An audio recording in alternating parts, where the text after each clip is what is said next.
Hello दोस्तों, स्वागत है आपका हमारे general knowledge grand master channel में। आज हम आपके लिए बहुत ही इंटरेस्टिंग वीडियो लेकर आए हैं। आज का जो हमारा वीडियो है वो राजपूतों के ऊपर है। हमने राजपूत नाम बहुत जगह सुना है, लेकिन इसका इतिहास कुछ अलग ही है। आज हम जानते हैं राजपूतों की उत्पत्ति के बारे में, जो बहुत ही इंटरेस्टिंग है और इसके साथ साथ एक रोमांचक कहानी भी जुड़ी हुई है। चलिए तो हम चलते हैं अब अपने टॉपिक की ओर।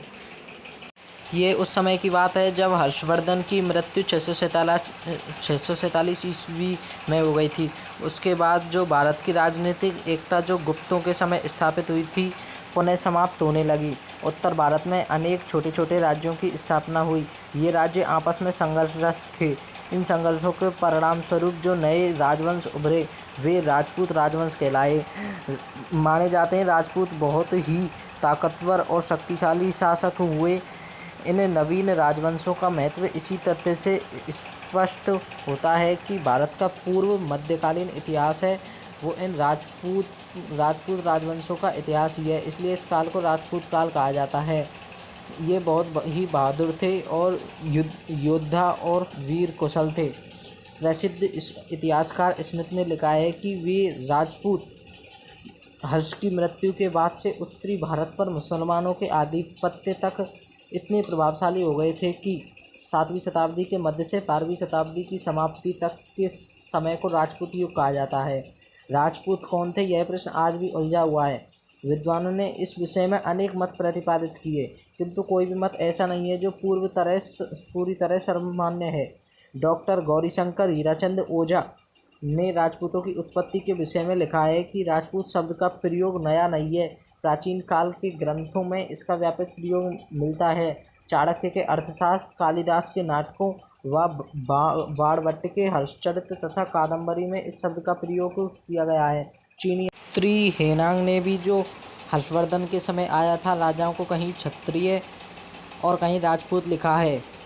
डॉक्टर ओझा द्वारा सुझाया गया यह मत सर्वमान्य नहीं है। राजपूत शब्द का प्रयोग एक जाति के अर्थ में मुसलमानों के आगमन से पूर्व प्राप्त नहीं हुआ है। यद्यपि शासक वर्ग यानी क्षत्रियों के लिए राजपूत शब्द का प्रयोग अवश्य किया जाता था। आगे की पंक्तियों में हम इस संबंधी महत्वपूर्ण विद्वानों के मतों का अध्ययन करेंगे और साथ साथ एक रोमांचक कहानी भी आपको बताएंगे राजपूतों के बारे में। डॉक्टर गौरीशंकर हीराचंद ओझा तथा सीवी वैद्य राजपूतों को भारतीय आर्यों के क्षत्रिय वर्ण राजन्य वर्ग की संतान मानते हैं। उनके कथनानुसार राजपूत प्राचीन क्षत्रियों की तरह अश्व तथा अस्त्र की पूजा करते हैं। प्राचीन आर्यों की भांति यज्ञ और बलि में भी उनका विश्वास रहा है। उनके सुडौल शारीरिक गठन, लंबी नाक और लंबे सिर से भी यह प्रमाणित होता है कि वे आर्यों की संतान हैं। अब इसके बाद हम कथा की ओर चलते हैं, जो कि बहुत प्रचलित कथा है और अधिकतर विद्वानों का भी यही मत है, जो कि राजपूत अग्निकुंड से उत्पन्न हुए हैं। कहा जाता है कि महाकवि चंद्रबरदाई संवत 1205 से संवत 1249 के बीच में रहे विद्वान हिंदी साहित्य के पहले महाकवि और अजमेर के शासक पृथ्वीराज तृतीय के दरबारी विद्वान ने अपने ग्रंथ पृथ्वीराज रासों में राजपूतों की उत्पत्ति अग्निकुंड से बताई है। उन्होंने लिखा है कि आबू पर्वत पर निवास करने वाले विश्वामित्र, गौतम और महर्षि अगस्त्य तथा अन्य ऋषि धार्मिक अनुष्ठान करते थे। इन अनुष्ठानों को राक्षस मांस, हड्डी और मलमूत्र डालकर अपवित्र कर देते थे। वशिष्ठ मुनि ने इनसे निपटने के लिए यज्ञकुंड से 3 योद्धा उत्पन्न किए, जो परमार, चालुक्य और प्रतिहार कहलाए, जो कि वंशवी हैं। इनके नाम पर वंशवी हैं। किंतु जब ये तीनों भी रक्षा करने में असमर्थ सिद्ध हुए तो वशिष्ठ ने चौथा योद्धा उत्पन्न किया, जो कि प्रथम 3 परमार, चालुक्य और प्रतिहार योद्धाओं से भी अधिक ताकतवर और हथियार से सुसज्जित था, जिसका नाम चौहान रखा गया। चंद्रबरदाई के अनुसार इसे ही राजपूतों की उपाधि दी गई। और राजपूत की उत्पत्ति मुनि वशिष्ठ द्वारा अग्निकुंड, जिसे यज्ञकुंड से भी कहा जाता है, से की गई।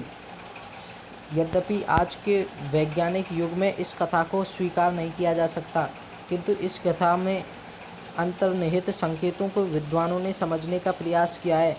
विद्वानों के अनुसार संभवतः प्राचीन काल के क्षत्रिय जो बौद्ध बन गए थे, या प्राचीन आदिवासी भील, मीणा आदि, या विदेशी आक्रमणकारी शक्तियों शक, हूण, यूची आदि की यज्ञ द्वारा शुद्धि करके क्षत्रिय वर्ण में शामिल किया गया हो, और यह कथा इसी घटना की साहित्यिक प्रस्तुति हो।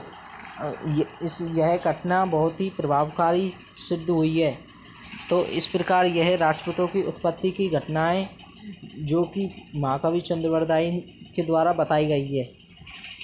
यदि यह कथा राजपूतों की आपको पसंद आई हो तो इसे लाइक करें, और यदि आप राजपूत हैं तो इसे ज़रूरी लाइक करें।